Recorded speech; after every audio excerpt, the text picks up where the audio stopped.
Sometimes the most lacklustre and most average of us can produce moments of sheer quality. Just look at Amorim's recent win at Anfield. Liverpool fans have been fortunate enough to witness some of the greatest players in the history of English football, and in some instances world football, score goals of otherworldly quality, while the worst of the worst flounder and struggle to make any kind of meaningful impact. But somewhere in the middle of the Venn diagram, you have the combination of bad player, amazing goal, and today that's exactly what we're going to look at. Today we're going to go beyond the Kop and look at 10 bad Liverpool players who scored amazing goals. And speaking of an average person trying to score an amazing goal, I'm trying to reach 10,000 subscribers here on the channel, so make sure to click subscribe. It takes a few seconds and helps me out in more ways than you can possibly imagine. Number 10, Bruno Cheyrou versus Chelsea. When someone is dubbed the next blank, very rarely does it go that way. Joe Allen being called the Welsh Xavi, Florent Sinoma being dubbed the next Thierry Henry, Danny Pacheco being dubbed... there's a list video idea here, hey.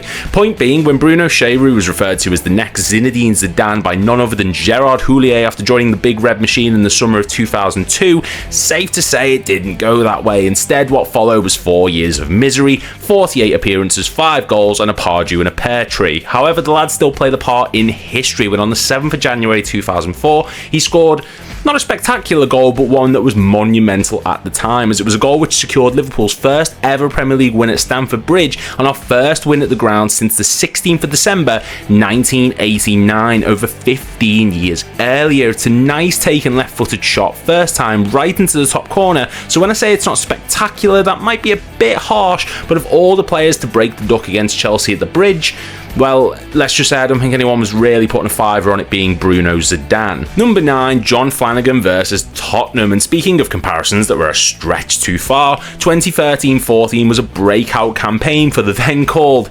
Scouse Cafu, which feels like one of those examples of another universe accidentally colliding with our universe and little pockets of their history seeping into our reality. Maybe somewhere Flanagan was actually the Scouse Cafu, who knows. Things did sour quickly for Flanagan after this season though. Injuries, personal issues, and the arrival of Jurgen Klopp meant that this single campaign was pretty much his career one and done. And can that really be considered a successful playing career for Liverpool?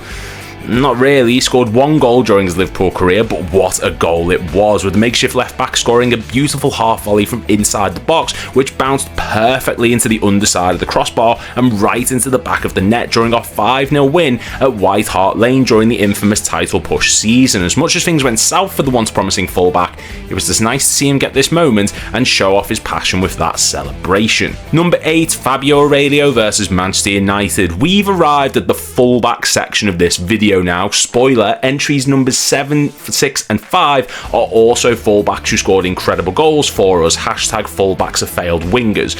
After joining in 2006 from Valencia, Fabio Aurelio was just a fullback who suffered with an absolutely ridiculous amount of injuries, so much so that he injured his knee ahead of the 2009-10 season while playing with his son in the garden, and I'm not making that up. He ruptured his Achilles in the Champions League quarter-final against PSV, suffered repetitive issues with his thighs. The lad was damaged goods to say the least, but despite all this, he still scored one of the most famous goals against Manchester United of the Premier League era. Honourable mention to the free kick he scored against Chelsea in the Champions League, but his curling efforts at Old Trafford in that historic 4-1 win was truly the high point of the Brazilian's Liverpool career and was a monumental moment for the Reds. Number 7, Alberto Moreno versus Tottenham. As far as false dawns go, this is up there with the appointment of Ange at Forest and Trent at Madrid. Few players have flattered to deceive the Liverpool fanbase quite like Alberto Moreno during his just second appearance for the club when we played Tottenham Hotspur on the 31st of August 2014.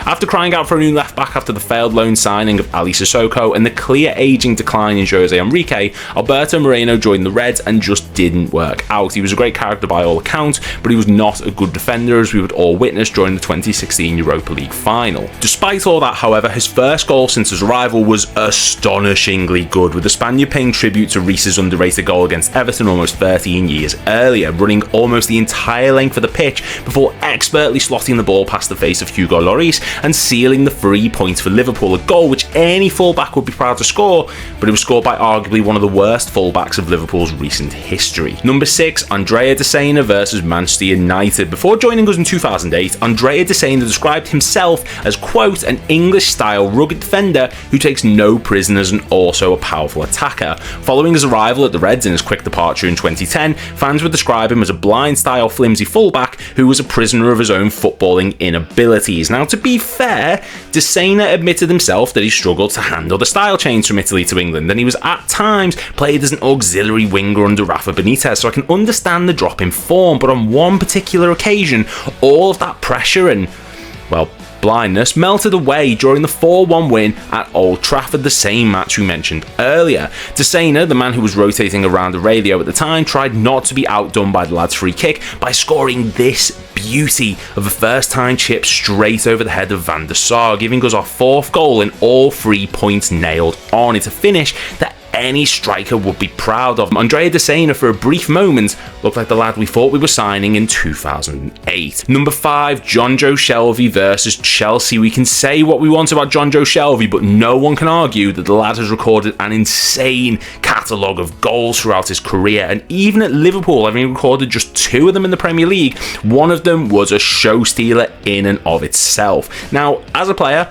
Shelvey always felt like he was bordering on becoming a mainstay in the Liverpool squad. In fact, playing just under 60% of our matches throughout the 2012-13 season showed this, but he was very rough around the edges and lacked a lot of composure in key moments, with the one glaring exception being this absolute rocket during our 4-1 battering of Chelsea on the 5th of May 2012. After the ball was hilariously passed to him from Chelsea goalkeeper Ross Turnbull, Shelvey, seeing the empty net, takes the initiative and absolutely lets the ball fly right into the top corner in the half volley, sending the Anfield crowd home happy and showing to everyone a quick glimpse of the promising future this young lad once had. Number 4, Vegard Heggem versus Middlesbrough. Fun fact, Vegard Heggem was the only player signed under the duo management of Gerard Houllier and Roy Evans during the 1998 summer window.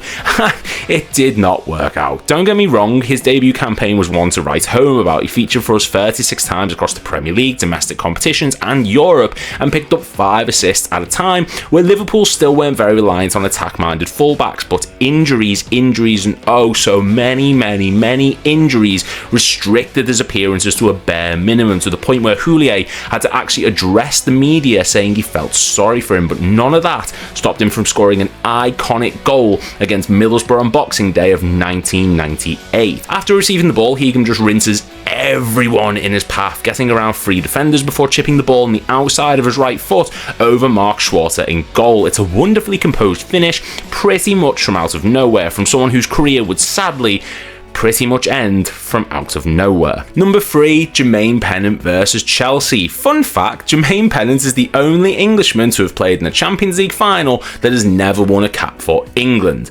Makes you think, doesn't it? Poor attitude, work ethic, and a myriad of other things prevented Jermaine Pennant from truly reaching his potential at Liverpool. He registered 17 assists across 3 seasons, which is far from awful, but he never felt like someone who was showing enough to make a sustained impact on the Liverpool first team, as evidenced by Benitez shit-canning him out the door at the first chance he got. But that didn't stop him from going into the Anfield history books with his first of only 3 Premier League goals from us being this unstoppable effort into the top corner against Chelsea on the 20th of January 2007. I mean, everything about this is just picture perfect. The control in the chest, the way he gives the ball time to drop to the perfect position for himself rather than just swiping at it. It's a goal that a lot of footballers would absolutely adore to have in their repertoire, and honestly, it's just inch perfect. Number 2, Christian Benteke versus Manchester United. There have been worse strikers in Liverpool's history. In fact, I've done a video on it. You should go watch it. You should watch all my videos. You should click like, subscribe, and then always watch my videos and then tell your friends about them. Benteke arrived in the summer of 2015 with a lot of expectation after costing us over £30 million and being trusted to fill the hole left by Luis Suarez in attack, a hole which was made even bigger by the addition of Balotelli, and that sounds a bit grim actually, now that I think about it. Sorry about that. He wasn't as awful as people make out, but he certainly wasn't great either. But none of that stopped him from absolutely flooring both Liverpool and Manchester United fans alike when the striker, who moved like he was more fridge than man, rose up and scored this picture-perfect bicycle kick at Old Trafford. Like, seriously, the connection, the curl around David De Gea, it's all good stuff, and it was a goal that any striker would be proud of. So credit to Benteke for being the one to score it. And number one, Sebastian Coates versus QPR. Oh yeah, it was always going to be number one, like, wasn't it? Like, it doesn't get any more pull from the depths of the Twilight Zone than this. Sebastian Coates would go on to have a very respectable career, particularly at Sporting Lisbon, winning 8 pieces of silverware along the way and scoring 37 goals in 369 appearances for the club. All of this followed a sporadic and injury-hit few seasons at Anfield, which saw him miss the entirety of the 2013-14 season through injury and fall out of favour under Brendan Rodgers. But despite